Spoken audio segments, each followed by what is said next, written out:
Allahumma wa na'rifu bihi nawa'idaka wa ansur والهم الملائكة المقربين واخرجنا من الظلمات وعلينا برحمتك وعلينا برحمتك يا رب اشرح لنا صدرنا ويسرنا وفتح من لساننا يفقه قولنا قال الشيخ المسلم تعالى نفعنا في الدارين. Sekarang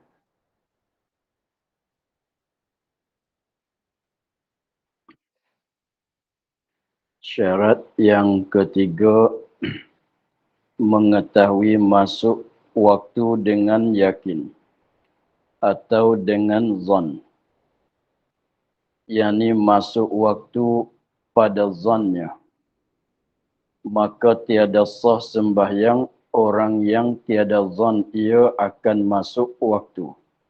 Dan jika jatuh sembahyangnya di dalam waktu sekalipun.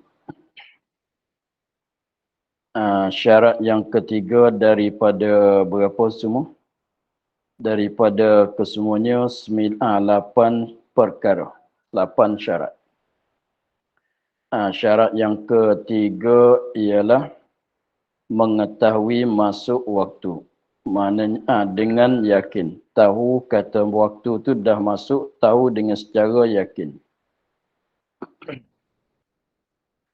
Tahu dengan secara yakin sebab kita tengok kepada matahari dengan sendiri. Tengok dengan alamat dia, waktu dah masuk. Tahu kata masuk waktu dengan yakin. Atau dengan zon. Atau dengan zon,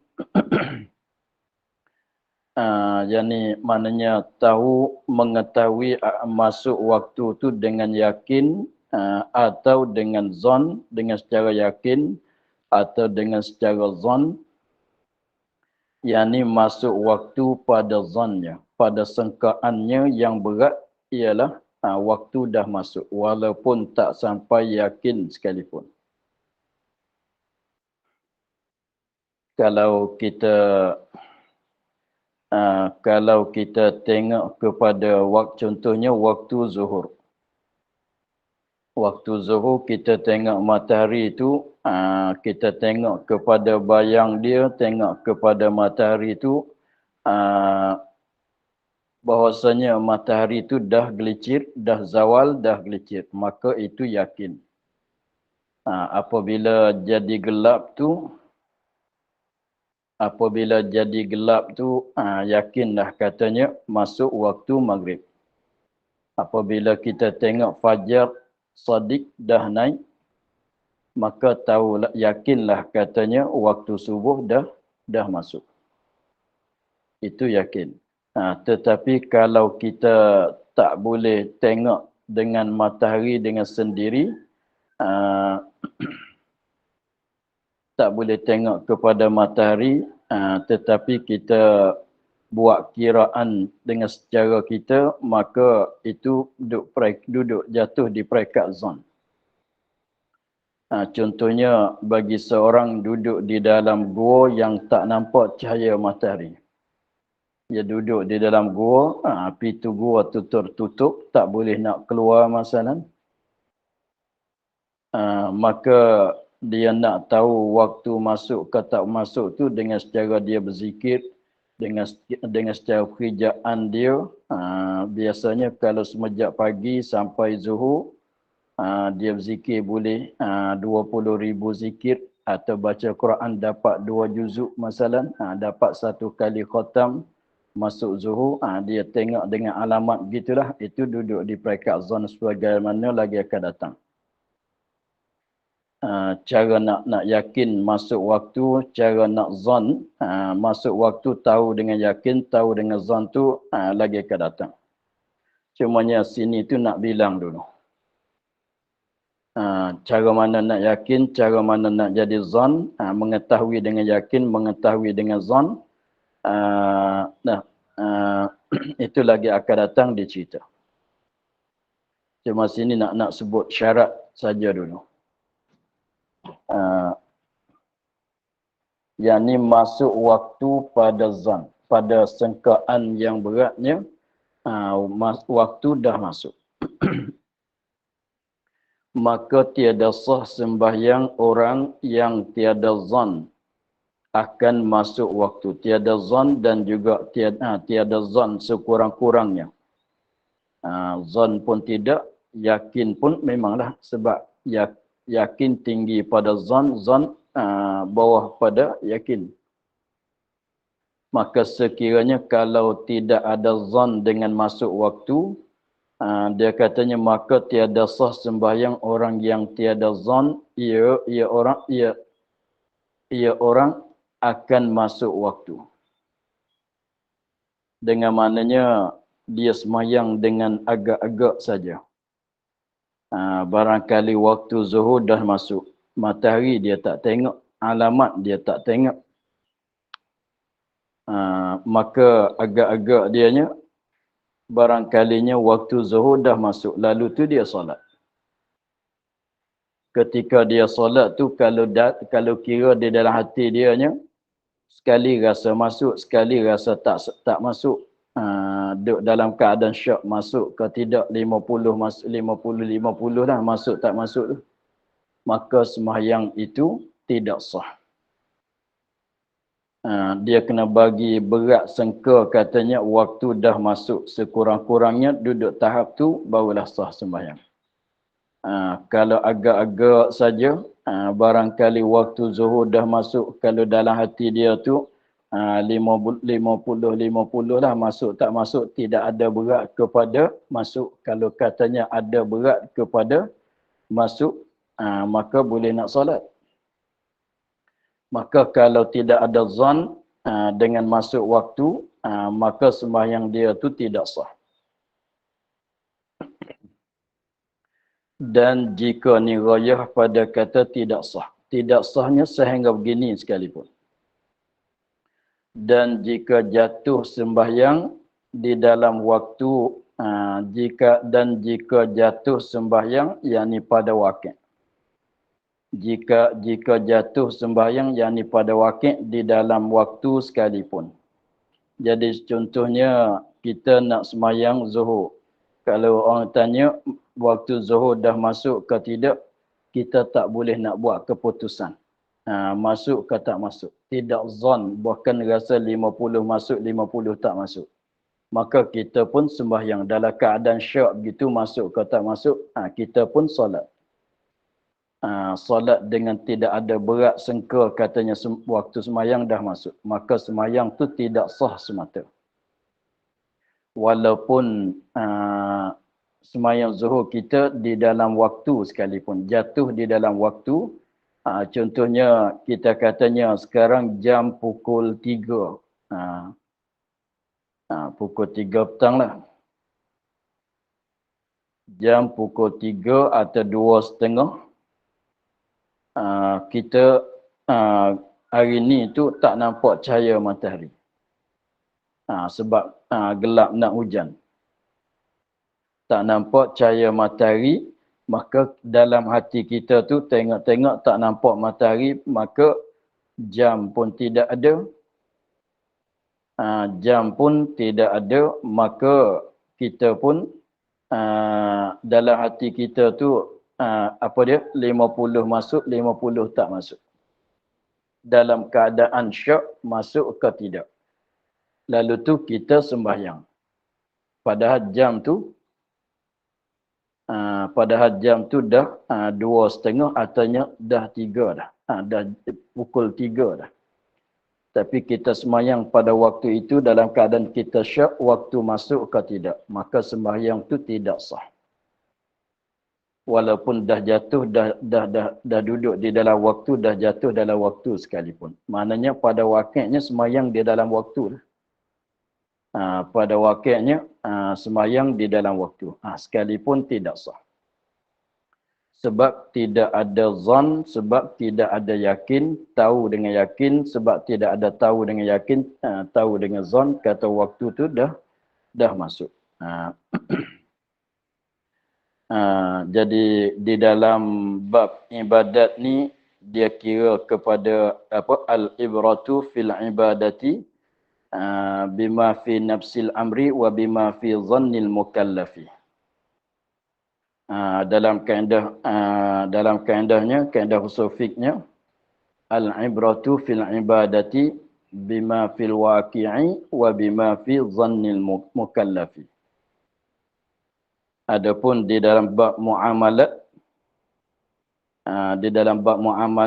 jual beli masalan, dia kira pada waqi' saja, tidak kira pada zan mukallaf. Al-ibratu fil muamalati bil waqi'i duna ma fi dhannil mukallaf. Maksudnya begini. Dalam bab ibadat nak jadi sah ke tidak sah tu dia kira katanya dua. Betul dengan waqi' dan zan yang ada di mukallaf. Kalau dah betul dengan waqi' tetapi tidak ada zan, kalau zan tidak ada, apakah lagi kalau yakin? Maka walaupun betul dengan waqi' tapi tidak ada zan, maka tidak sah. Jadi dalam bab ibadat nak jadi sah ke tidak, syaratnya terhenti di atas dua perkara. Satunya kena betul dengan waqi', dan ada zan. Padahalnya masalah kitanya zan dia ada ke tidak. Zan masuk waktu ada ke tidak. Tidak ada. Bahkan dia syak saja. Bahkan dia waham saja. Sebab kita maklum, waham, apa dia? Yakin tinggi pada zan. Zan tinggi pada syak. Syak tinggi pada waham. Maka sekurang-kurangnya nak memadai itu zan. Maka apabila tidak ada zan, kata masuk waktu, walaupun solat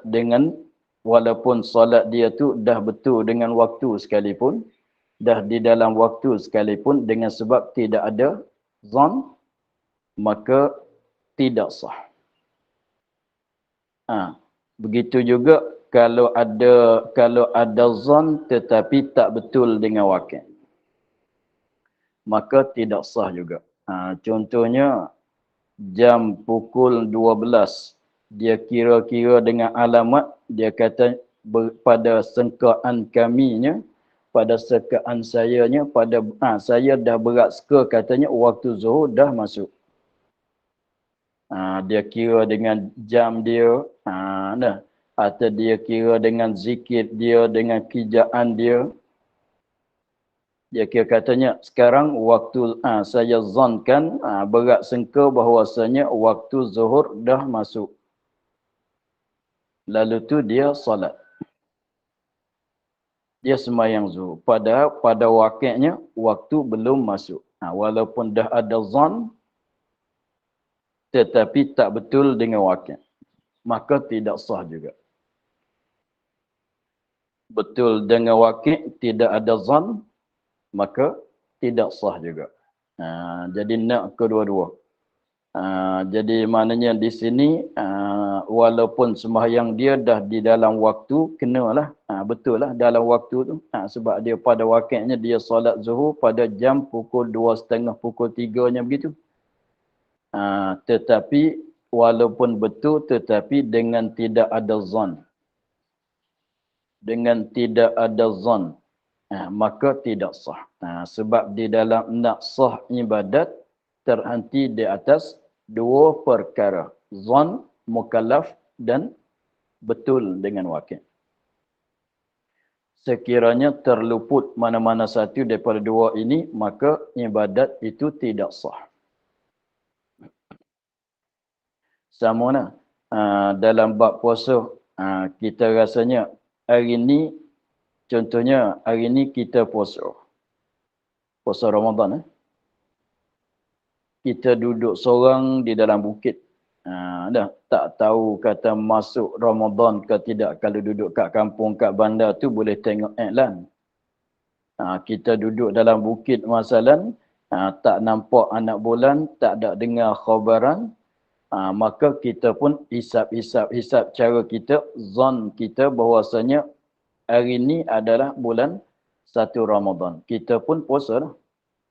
Pagi tadi, belum subuh tadi kita makan sahur, niat puasa, hari ini kita puasa. Padahal kita tu, kita katanya, zon kitanya dah 1 Ramadan. Padahalnya pada wakil 29, 30 Sya'ban pada wakil. Maka puasa itu tidak sah. Walaupun kita kata ada zon, tetapi tak betul dengan wakil. Dan satu laginya, kita syak lah. Esok ni Ramadan ke tidak Ramadan. Maka kita pun puasa. Puasa. Jadi tak ada zon, syak saja. Esok sekali rasa kata dah Ramadan, sekali rasanya bukan lagi. Tetapi kita puasa juga. Dengan keadaan tidak zon. Maka tetapi puasa kita tu betul dengan wakilnya, betul dengan 1 Ramadan. Maka tidak sah juga puasa itu sebab tidak ada zon. Apabila tidak ada zon, yakin jauh lagi lah. Begitu. Adapun di dalam bab ibadat, di dalam bab muamalat, adapun di dalam bab muamalat seperti jual beli, sah tidak sah dia tu dia kira pada wakil saja, tidak zon, tidak kira dengan zon. Tak ambil kira dengan zon, bahkan dikirai dengan wakil saja. Contohnya,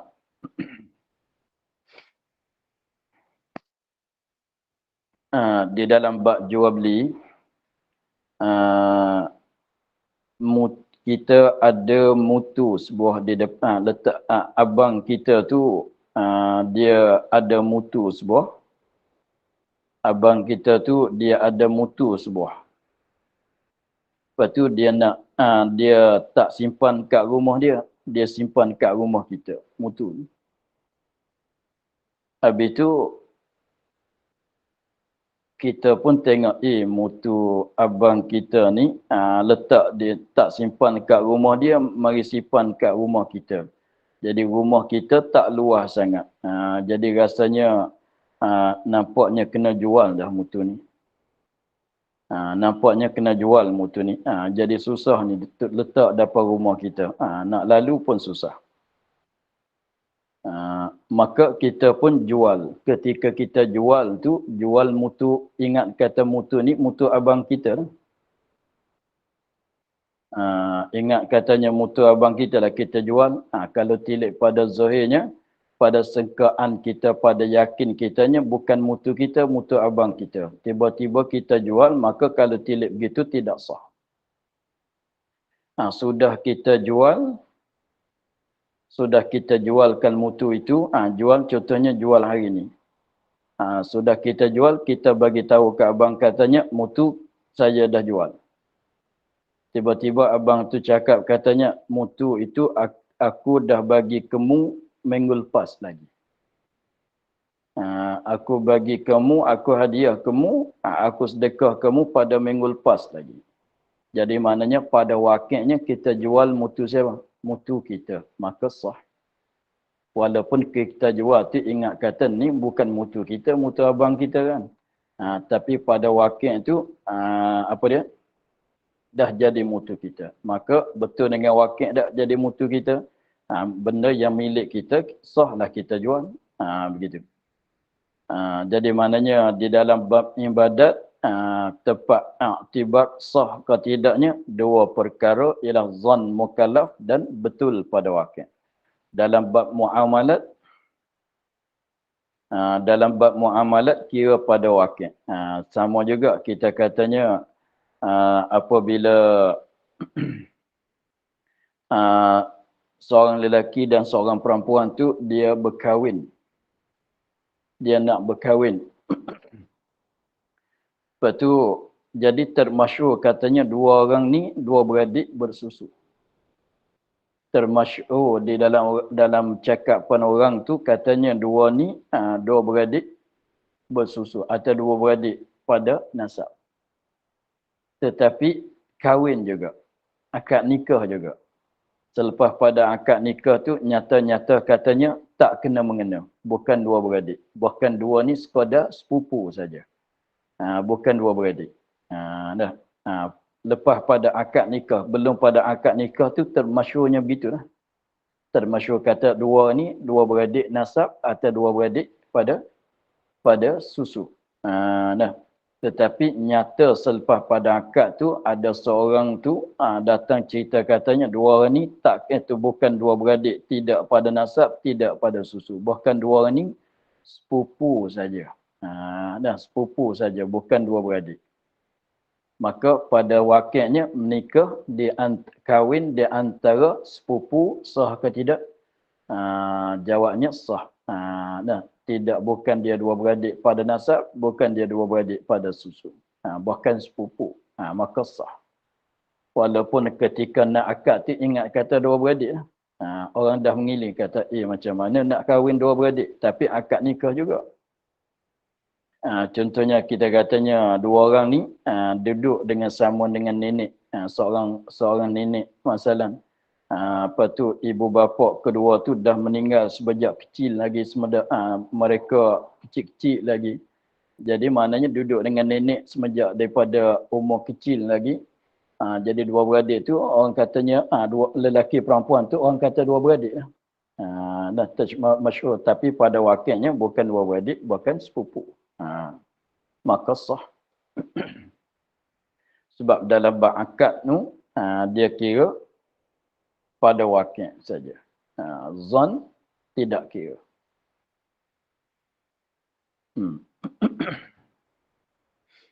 Atau zon ia akan masuk waktu tetapi tiada jatuh sembahyang itu di dalam waktu. Ini pun sama juga. Kita katanya jam 12. Jam 12 belum masuk waktu zuhur lagi. Tapi dia dah kira-kira kata dah masuk. Pada zon dianya, pada sangkaan, pada berat sangkaan dia tu, katanya waktu zuhur dah masuk. Pada dia pun solat lah. Solat dengan sebab zon dia tengok jam dia. Tapi jam dia tu bermasalah. Jam dia tu rusak masalah. Dia tengok jam dia, ni dah pukul 2 ni. Ni dah pukul 2. Padahalnya wakilnya baru pukul 12. Jam dia tu masalah. Tengok dengan jam dia. Sebab tu tengok jam ni masuk dalam zon. Bukan masuk dalam yakin. Kita, apa dia? Nak tahu waktu tak masuk tu. Kalau iktimat berpegang di atas jam semata-mata tu masuk dalam zon. Bukan masuk di dalam yakin. Sebab jam tu boleh jadi bermasalah. Jam rusak kan. Sebab tu kita katanya orang ni dia tengok jam dia ni, jam kat tangan dia tu dah pukul 2:30. Apabila 2:30 dia ingat katanya berat sangkaan dianya zuhur dah masuk. Tetapi jam dia tu rusak. Pada wakilnya baru pukul 12. Waktu zuhur belum masuk. Tetapi dia dah solat lah sebab sangkaan dianya, zon dianya waktu dah masuk. Tetapi sembahyang dia tu belum pada, wakilnya sembahyang dia tu belum pada masuk waktu. Maka tidak sah. Jadi maknanya zon dah ada tapi tak betul dengan wakil. Maka tidak sah. Betul dengan wakil, tidak ada zon pun tidak sah. Jadi bab ibadat nak jadi sahnya kena betul dengan wakil dan ada zon. Atau tinggi pada zon tu ialah yakin.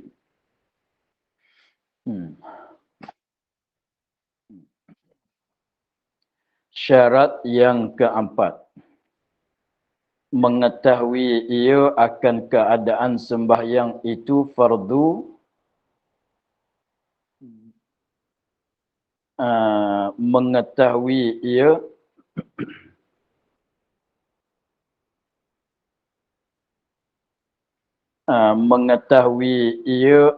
akan keadaan sembahyang itu fardu dan membeza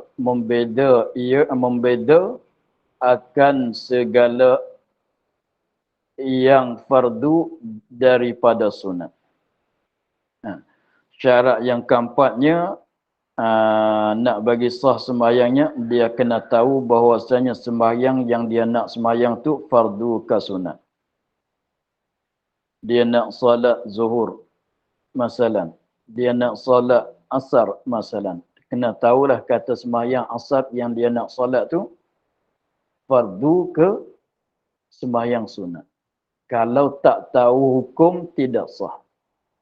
Contohnya, kalau orang tak belajar, dia tahulah kata kalau awal-awal tengah hari tu, jam pukul 1, pukul 2 lebih kurang tu, solat zuhur. Petang-petang tu, solat asar.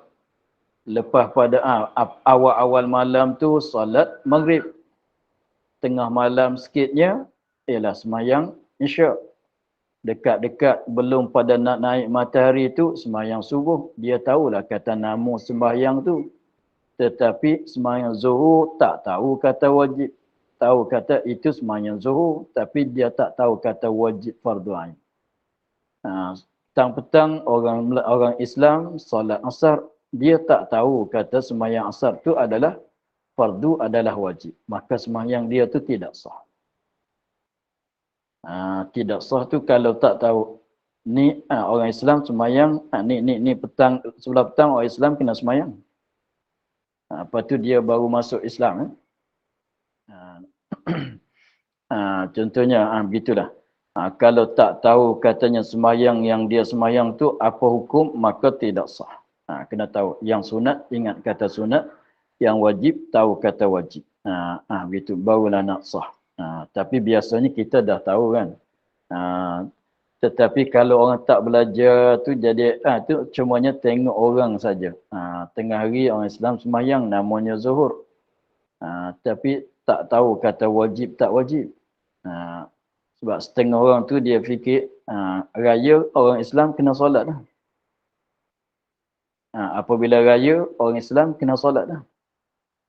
Dia tak tahu kata solat raya tu, solat Id itu sunat ke wajib, dia tak tahu. Tapi ingat orang Islam masuk hari raya kena solat dah.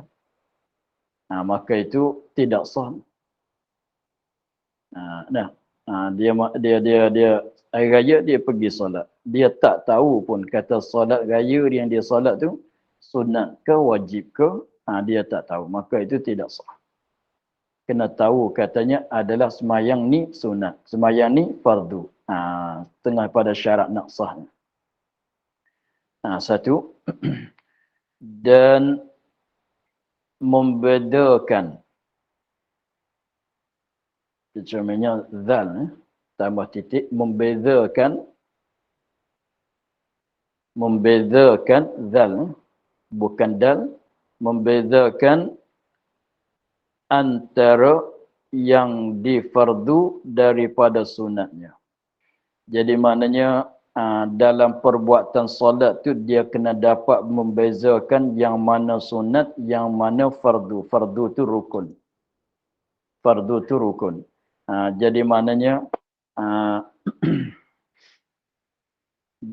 dia kena tahulah baca Fatihah, berdiri, niat takbiratul ihram, apa hukum, rokok, apa hukum, dia kena tahu. Masuk dalam rukun sembahyang ke, masuk dalam sunat sembahyang. Mesti dia kena dapat membezakan. Kalau dia takutnya begini, kenapa disyaratkan kena tahu takutnya, baca Fatihah, sunat, rokok, sunat. Kalau kata Fatihah sunat, mana nak baca pun boleh, tak nak baca pun boleh. Rokok sunat, tidal sunat. Takutnya, bimbangnya dia i'tikad begitu, dia pegangnya begitu. Maka kalau pegang sunat, barangkali dia tak nak rokok. Sebab kalau dia kata rokok tu, sunat. Maka mesti kena dapat membezakan yang mana wajib, yang mana sunat. Yang mana wajib tu mana yang mana rukun, mana perbuatan rukun, mana perbuatan sunat. Bacaan ni wajib, bacaan ni rukun, bacaan ini sunat. Tengok tafriq dianya, hasilnya, maka tiada sah sembahyang orang jahil, ia akan dia maka tiada sah sembahyang orang yang jahil ia orang akan keadaan sembahyang itu fardu dan jahil akan membezakan segala fardu dan sunat. Maka orang tak tahu hukum sembahyang tu apa hukum, tidak sah. Dan orang yang tak dapat membezakan mana rukun mana sunat, maka tidak sah juga. Ni biasanya kalau nak jadi pun dia tengok orang solat. Dia tengok orang solat mulai daripada bacaan usalli fardhu zuhri sampai beri salam. Dia tengok katanya dah dia tak tahu tu katanya berdiri wajib tak wajib. Baca Al-Fatihah wajib tak wajib. Dia tak tahu. Tetapi jika mengiktikadkan orang awam, tetapi mengiktikadkan orang awam, mengiktikad berpegang oleh orang awam, sekaliannya perbuatan itu fardu.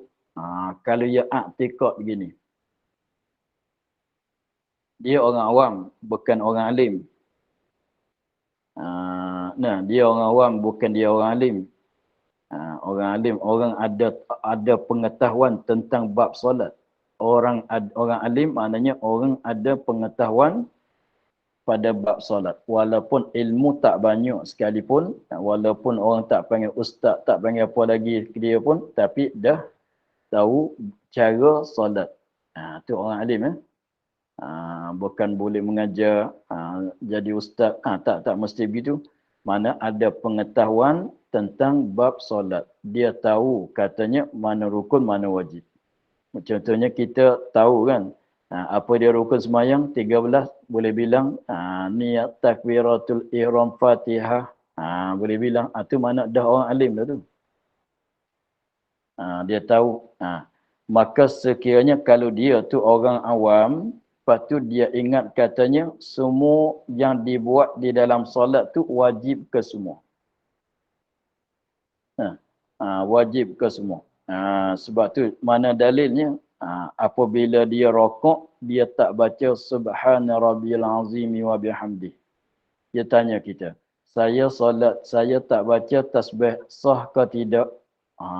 Tu maknanya ia i'tikad kata wajib tu. Saya solat, saya tak kata sami Allahu liman hamidah, sah ke tidak?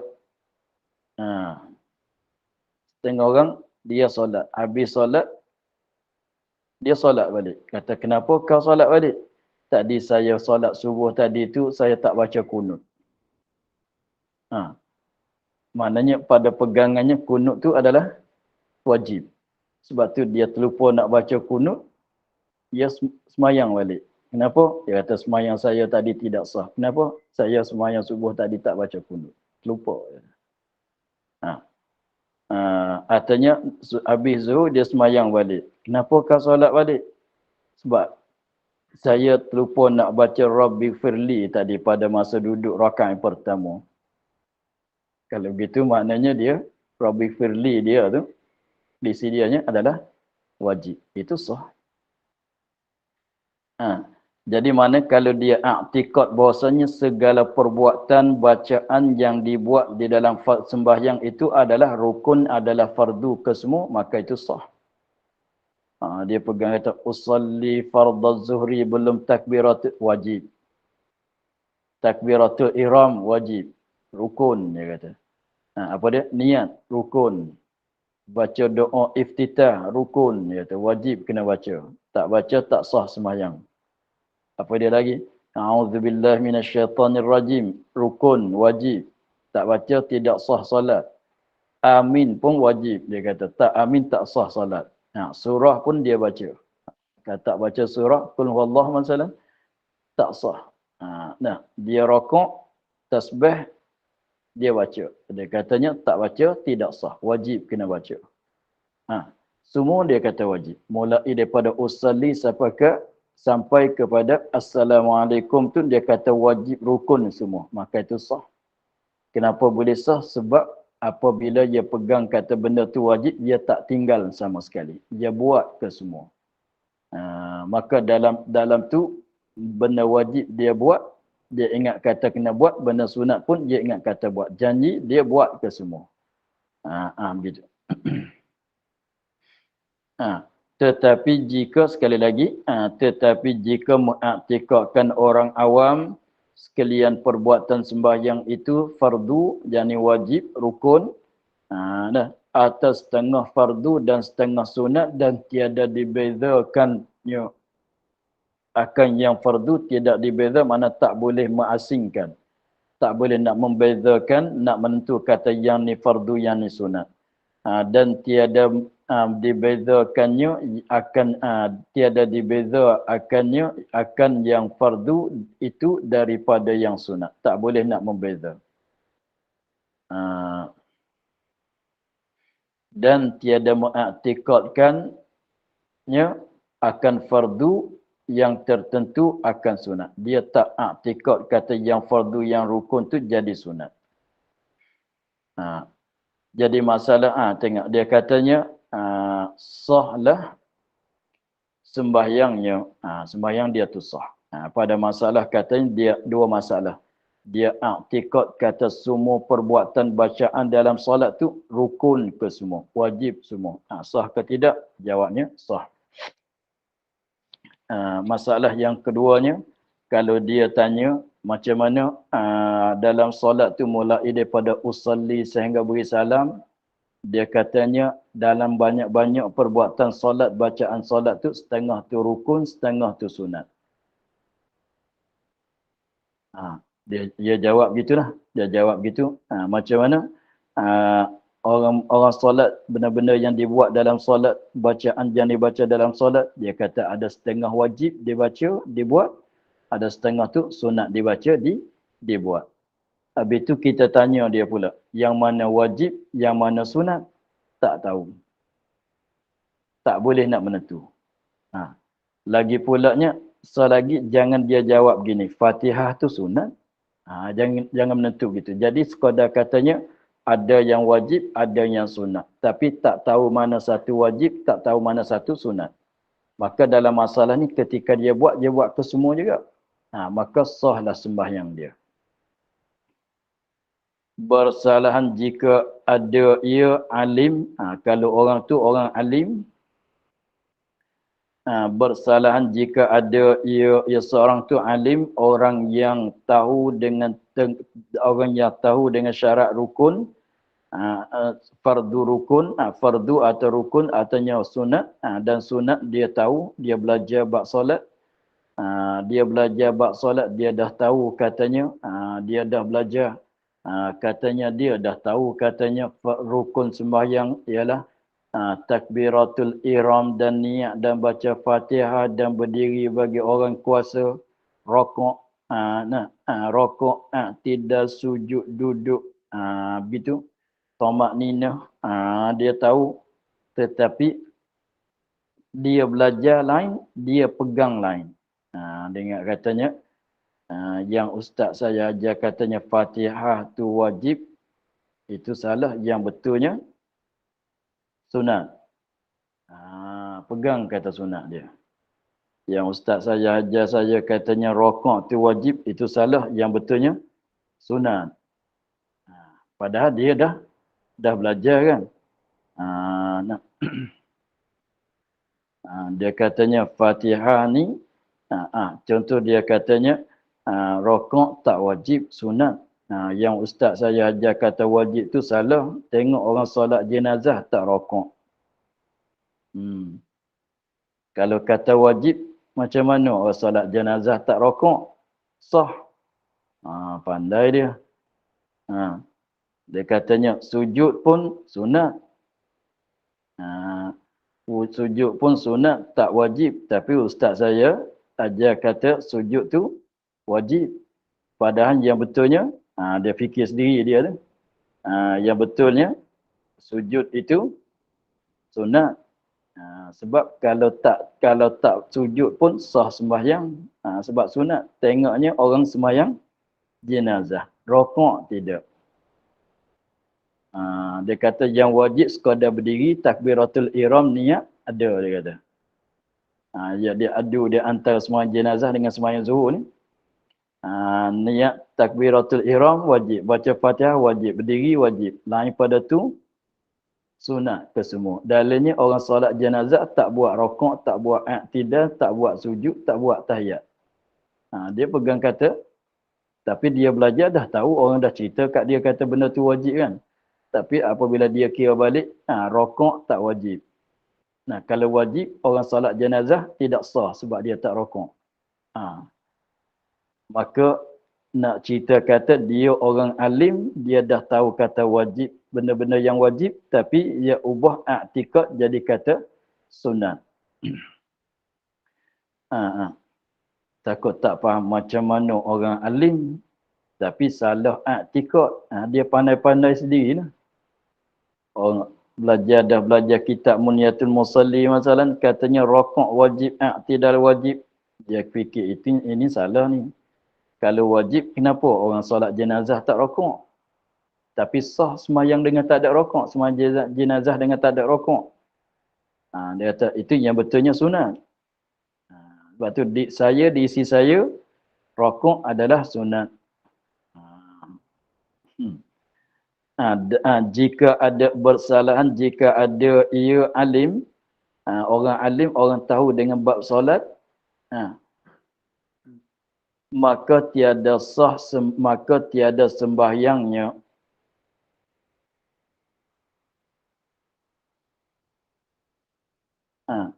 Nak gitu. Maka tiada sah sembahyangnya. Nak tambah sah. Maka tiada sah sembahyangnya.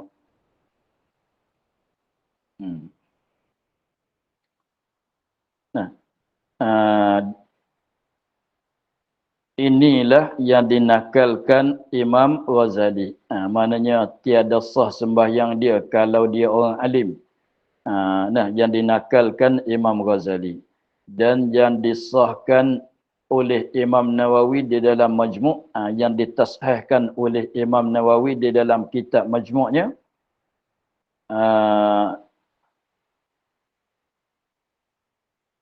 Dan yang disahkan dia dihukum sahih akan dia oleh Imam Nawawi di dalam Majmu' dan dijazamkan Syekhul Islam Zakaria Al-Ansari pada manhaj. Begitulah katanya, orang alim kalau salah i'tikad maka tidak sah. Mengikut yang dinakal oleh Imam Ghazali, mengikut yang disahkan oleh Imam Nawawi di dalam kitab Majmu', dan mengikut yang dijazamkan oleh Syekhul Islam Zakaria Ansari, guru bagi Ibn Hajar dan Ramli.